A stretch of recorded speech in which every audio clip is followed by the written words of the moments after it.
And a manhunt is now underway to try to find her killer. Tim Pamplin is on the scene with the night cam. Tim. The shooting occurring on Radnor Street, that's 94 Moros near St. John Hospital. A mother, her grandmother, gunned down inside her home. Family members have been arriving throughout the late evening here. One neighbor tells us camera she was a quiet lady, kept to herself, had a big extended family. The look of grief on this family's face is clear. Here's what we're getting from police very preliminarily. Is earlier this evening a man driving a silver pickup truck goes up to the home, walks inside with a gun. One gunshot is heard. He then leaves the house, hops back in his pickup truck. I'm being told it might be a Nissan, a newer model Nissan pickup truck, silver in color, and leaves the area. Police are searching for that vehicle and driver this evening. That is the scene on Radnor Street with a night cam. Tim Pamplin, Local 4. All right, Tim. What's up, y'all? I'm not going to make this report real long right now because I got a lot of footage. And you know what? I'm tired of bringing all this damn negativity. But you know what? This ain't my doing. This is God calling me back. God is calling me back.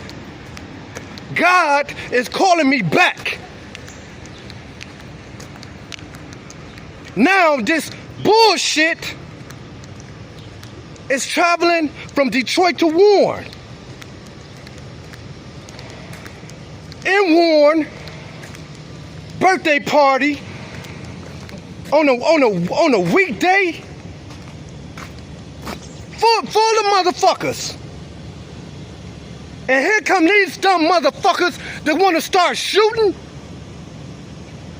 A 10-year-old boy shot in the chest by a 15-year-old boy. I was just on the news this morning.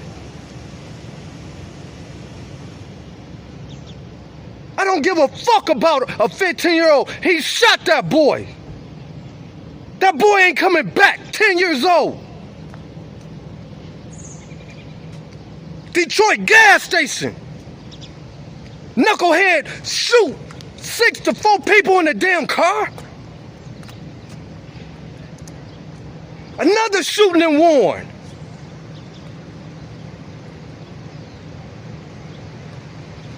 Ain't nobody doing nothing about it.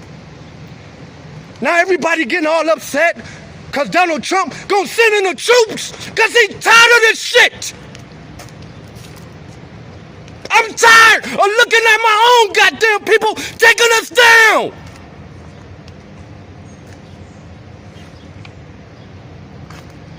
I tell y'all to stay armed up. I tell y'all, when you go to the gas stations in Detroit, you better be strapping. Now they can't party in Detroit, they in Warren partying. Now look at Warren. Warren look like a goddamn war zone. God is telling me to talk up now. Because when men stand up, you little motherfucker boys gonna sit your ass down and drink your bottle.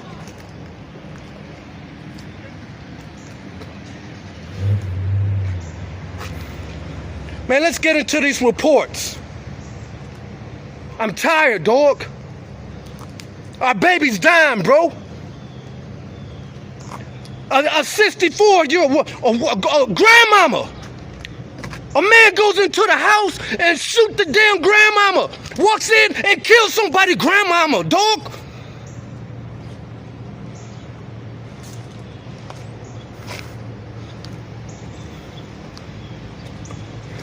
I told y'all years ago what to do. You want to keep the police back? Then you got to patrol your own neighborhood.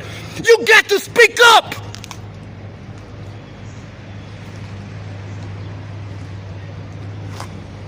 Anytime it come to a white goddamn police officer, yo, oh goddamn, they go to white cop, they go to white cop. Black Lives Matter, Black Lives Matter, oh, Black Lives Matter, more oh, Black Lives Matter, Black. But when niggas is killing a goddamn black man, when a nigga kill a black man, then y'all don't stand up for shit.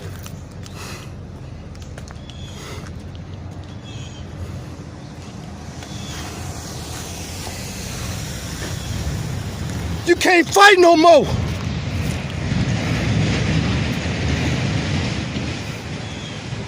And all these brothers is in their 20s. Chicago is off the chain. Damn right send the troops in. It's more gangs in Chicago than it is the police force. Huh? Whatever happened to taking your shit off and buck it out, dude?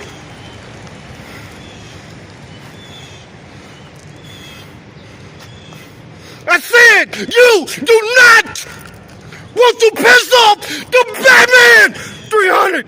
I told you. God told me to speak up because y'all not listening. I'm tired of y'all killing my babies. I'm tired of y'all shooting down my people. I'm tired of y'all murdering. And I mean what I said. You can't stop gun violence without breaking guns. It take a gun to take out a gun.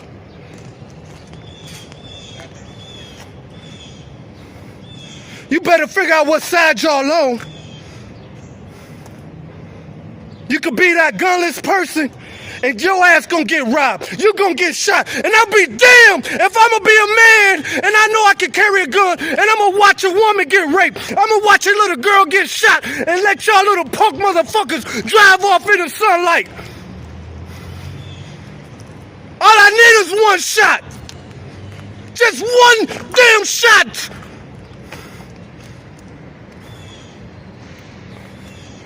I'm working with Warren now, and I'm working with Detroit. You can like it or don't, but this bullshit is going to stop. Now I have spoken up. Real men stand up. Little boys, sit your ass down. To you. Good morning, Josh and Amy. The details on this are few and far between at this point because really it is still early in the investigation and investigators have a lot of work to do on this. But what I can tell you at this point is that at least 4 people were shot at a house party in Warren last night. It happened right around 10 o'clock last night. And this is on Lawson Avenue. That is near Stevens in Warren. Now, police are telling us that there was apparently some sort of a party going on when someone opened fire into a crowd of people. At least 4 people were shot. We're told 1 woman was hit in the leg and that 3 other men, they were struck in their backside. Now, the exact condition of everyone is unknown at this hour, but we were told that everyone is expected to pull through. Now, here's more from a neighbor who lives nearby that party scene on the senseless violence.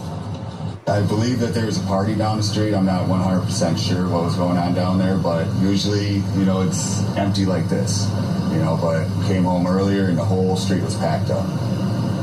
So we knew somebody was having a party or something like that. Didn't really know, mind our own business pretty much, and started hearing that stuff and got a little concerned and hit a little too close to home, started ducking. In custody tonight for the shooting of a 10-year-old boy. This happened around 1 this afternoon at the Warren Manor Apartments on DeQuinder in Warren. The boy was shot in the chest and rushed to a hospital where he later died. Police say there were 10 children in the apartment at the time, ages ranging from 5 to 17. Let's bring in Jason Colthorpe. He's live at that apartment complex with the latest information. Jason.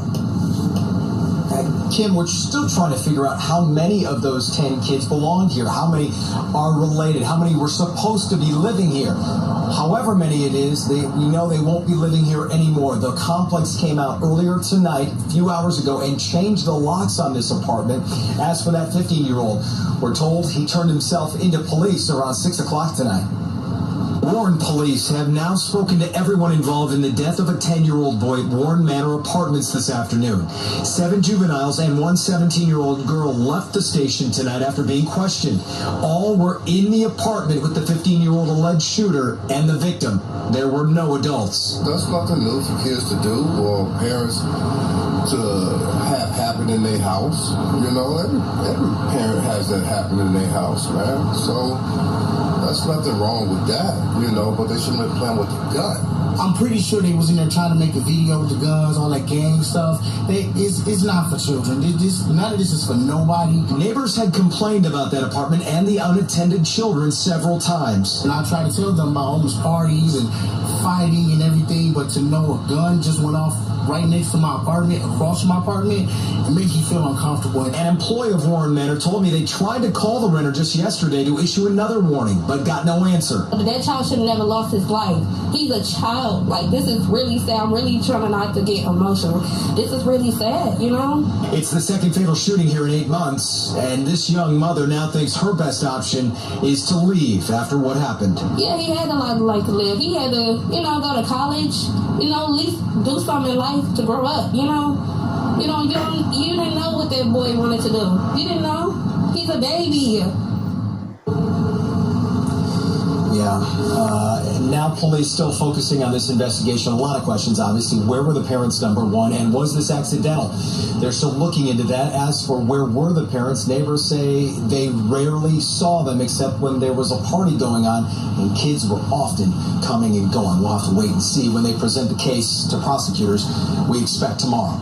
Kimberly, back to you. Yeah, and I know it's still early in the investigation, Jason. A lot we don't know, but are police saying anything about possible charges against the parents in this case?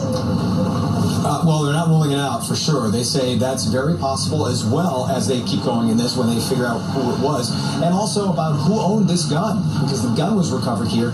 Once they get into all that, more charges could be coming down the line. Certainly more to come. Okay, Jason, thanks.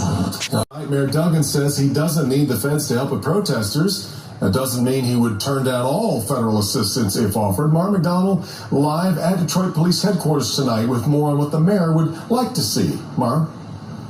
Well, Devin, the mayor said that if the president wants to send federal help here, this is what would work. More federal prosecutors to help prosecute gun crime, more ATF agents here to assist Detroit police in getting illegal guns off the street. Detroit has had nights of protests, but what it didn't have was looting and burning. We made a decision early on that the bond between the Detroit Police Department and this community was strong enough that we could handle the protests ourselves. Duggan says there is no indication the feds would send in Homeland Security to Detroit, and certainly he doesn't think they're needed. I'm talking to my fellow mayors across America. There's something about what's been going on in the protests that have across this country that have emboldened people with guns in a lot of cities. The city has had multiple shootings over the weekend and into the week, including 3 people killed at a Coney Island when police say 25-year-old Mickey Douglas opened fire. And just yesterday, a man jumps out of a car and starts unloading his gun in broad daylight at a gas station. The president noticed. If you look at Chicago, if you look at Detroit, look around any of these cities where we have the problems, and we're sending them help, but we're really waiting for them to call for the big help, for the big numbers, for the large numbers of people that we have ready, willing, and able. You look at Chicago, where 14 people were shot yesterday, where over the weekend many people died and many people were shot, and over the last month they're setting record numbers. We are waiting for the mayor, respectfully, and other mayors and governors to call us. How the gunshots fit into this, if it does fit into this at all. Right now, it is also unclear the condition of the person inside the Jeep.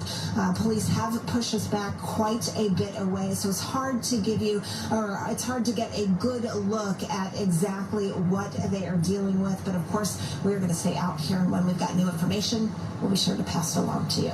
We are live on the city's west side. Robin Murdoch, Fox 2 News.